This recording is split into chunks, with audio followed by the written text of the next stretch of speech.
Hello viewers, Pukkanch here from Noni Racing. In today's video we are heading down to TeamSport Warrington for another 40 lap race. But on this occasion we have Finlanders from Anders Lad and Dead Go-Karting with us, so we will have the whole event from two perspectives. But before we jump in, here is a message from me. Did you know that 99.8% of our viewers are not subscribed?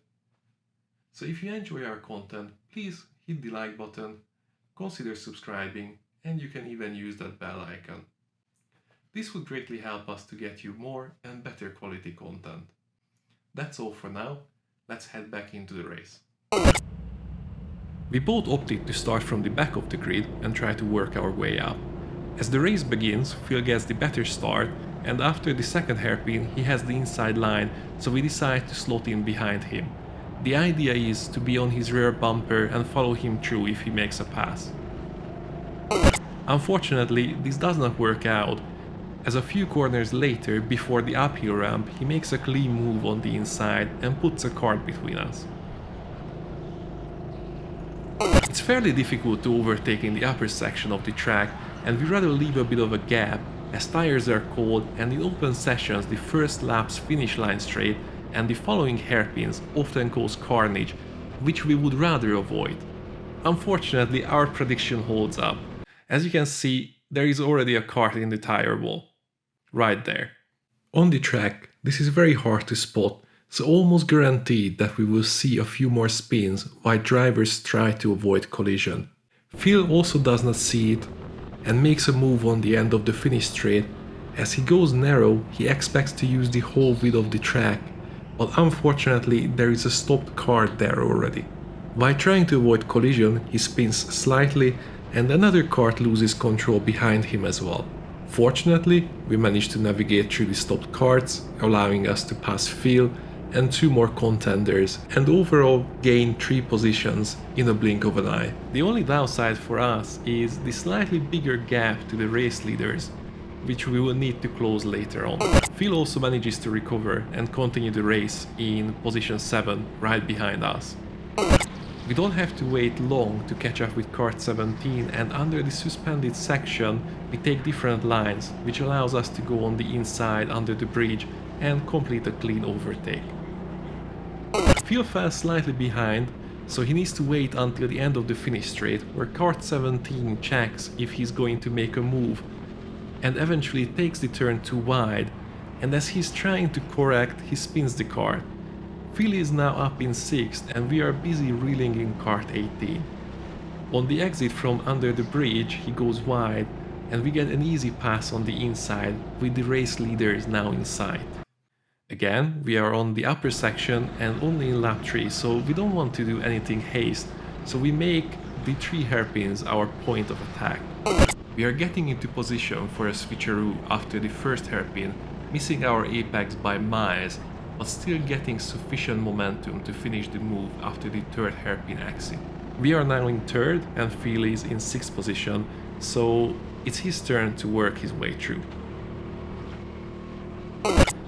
He gets a much better turn onto the upwards ramp, and 18 does not take a defensive line. This allows him to use the extra speed and pass him on the inside. While he is catching up with 19 in front of him, we are in a battle with 27. Once again, we are setting up for a switcheroo combination in the 3 hairpins, but as we go into the first one, 27 drifts wide, loses momentum, allowing us to pass him on the outside. Although he has the inside line for third too, we have enough advantage to take a decent line into the hairpin, still leaving space for him, but guaranteeing a better exit and a completed overtake. In the meantime, kart 19 takes some narrow lines under the ramp and goes wide before the bridge, allowing Phil to pass him on the inside and continue to chase kart 27, who is currently in 3rd position. As 27 takes the normal but slightly wide line on the upper section, Phil slots in on the inside and manages to use this unexpected move to his advantage. The slight contact breaks 27's rhythm, and Phil now can take the wide line into the hairpin, allowing 27 to take the position back temporarily, but now he will find himself on the outside for the down ramp turn, which will give Phil the opportunity to finish the sequence, take the position and start to close the gap to the race leaders. While he's trying to catch up with us, we are reeling in kart number 9, who is currently first. 2 laps later we managed to catch the leader and Phil is also right on our bumpers. Heading towards the uphill ramp we try to put ourselves into the correct position, and just before the ramp we managed to grab the inside. We go a bit too narrow and brake slightly too hard, so we will not have a great run on the ramp, but we managed to position ourselves more or less in the middle, giving a hard choice for number 9 who has the speed advantage upwards. As he does not seem to have enough space on the inside, he tries to move to the outside, bumping us slightly and blocking Phil's way as well. We get some extra speed from him and he gets a bit of bump draft from Phil, leaving Phil with barely any momentum on the ramp. So now we are in the lead and Phil now has to catch up again. 2 laps later, due to some horrendous driving from us in the lead, all of us form a close group and Phil now sets up a switcheroo in the 3 hairpins. After the second one, he is already in front and this allows him to take the 3rd hairpin on a wide line for a good exit speed while still leaving space for kart number 9 to take the turn on the narrow. Now he only needs to chase us down, which should not take him long as he has a 1.5 second pace advantage. Another 2 laps later he is already on our bumper and we let him go, as we do not see any chance of keeping him behind for another 30 laps. Fighting would cost us a lot of time and we really want to build the gap to the rest of the racers. From here on, the race is fairly settled with Phil in the lead and us in second. In the middle of the race, Phil lets us pass to observe our lines and give us some feedback after the race, and later on we give the position back to him. One weird moment happened in lap 32. We are driving as normal, not bothered by anyone, when in the attempt to set up for the upstairs hairpin, we just brake a split second too early and end up in the tire wall.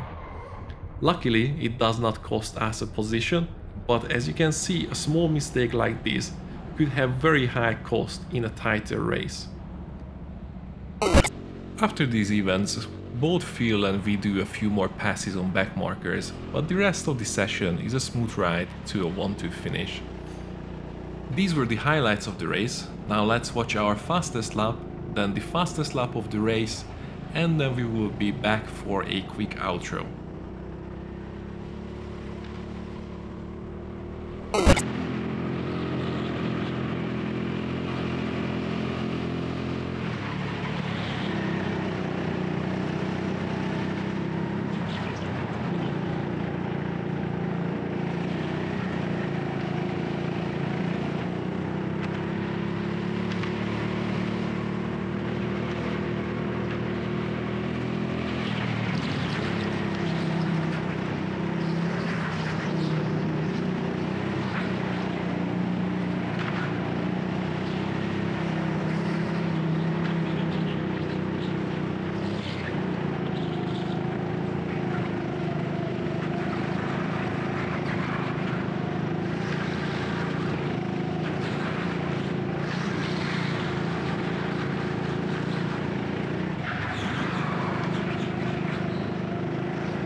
That's all for today. Hit the like button if you enjoyed the video, and as always, thanks for watching, see you in the next one, happy racing!